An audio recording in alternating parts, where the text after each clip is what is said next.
السلام عليكم ورحمة الله وبركاته. صباح الفل، صباح الورد، صباح الياسمين، صباح الرضا من رب العالمين. تعالوا نصلي على النبي ونخش على المطبخ ونشوف الكفتة اللي احنا عاملينها، كفتة فراخ. بصوا، جميلة جدا، وكمان تطلع كمية يعني كبيرة. ده نص كيلو من البانيه، يعني حتى مش نص، 900 جرام بالظبط. هنا احنا هنجيب الكبة كده ونحطها.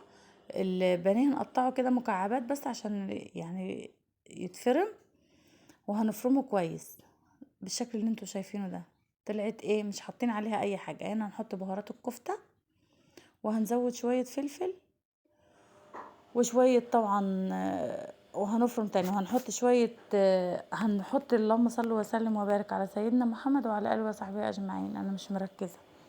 هنا ايه؟ هنحط هنا دي بصلاية وعليها بهارات الكفتة. أنا طبعا فرمت البانيه الأول وركنته على جنب، وهنا جبت البصلاية وحطيت عليها بهارات الكفتة، وحطيت عليها وزودت عليها فلفل، وزودت عليها بهارات من بتاعتي، وزودت عليها شويه كزبره وشويه توم بودره وبصل بودره وشويه بابريكا. تمام. انا طبعا هعجنها كده كويس. وطبعا هنحط يا جماعه ما تنسوش معلقه الدقيق ومعلقه نشا.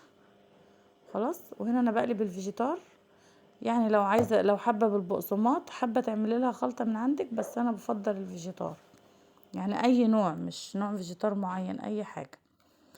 وهنا كده طبعا جبت بضايه وهحط عليها شويه ملح وشويه فلفل، وهخلطها كويس زي ما انتوا شايفين كده. بصوا يا جماعه، ولا اسهل من كده. 900 جرام بانيه هيعملوا معاكي كميه تاكل 5 افراد، وتاكلهم يعني وتشبعهم كمان. خلاص. انا هنا كده خلطت البضايه، بضايه واحده بس هتقضي الكميه معاكي كلها. وهنا هصبع بالشكل ده. شايفين كده؟ حسب بقى ما انت عايزه تعمليها صوابع، عايزه تعمليها. انا عملتها كده بشكل اللي انتوا هتشوفوه معايا دلوقتي. وعملت كده، واجيب بالفرشه اعوص البيض وبعدين اخلطها بالفيجيتار. طبعا النشا ومعلقه الدقيق، معلقه واحده دقيق بقى، ولا مكرونه ولا اي اضافات ولا اي تاتشات عشان تزودي الكميه. هي بصليه كويسه والمقادير اللي انا قلت لكم عليها. وطبعا هنا كنت محضره الزيت، واهي بصوا بقى لما بتتقلي. طبعا هي بتاخد بالفيجيتار، بتعمل طبقه والقرمشه، وطعم الفراخ باين فيها. وعملت جنبها مكرونه وسلطه والمخلل اللي انتوا شايفينه. بألف هنا وشفا على قلبكم يا جماعه. لازم تجربوا طريقه الكفته دي وتقولوا لي ايه. ما تنسونيش في اللايكات والاشتراكات. اشوفكم على خير في فيديو جديد ان شاء الله.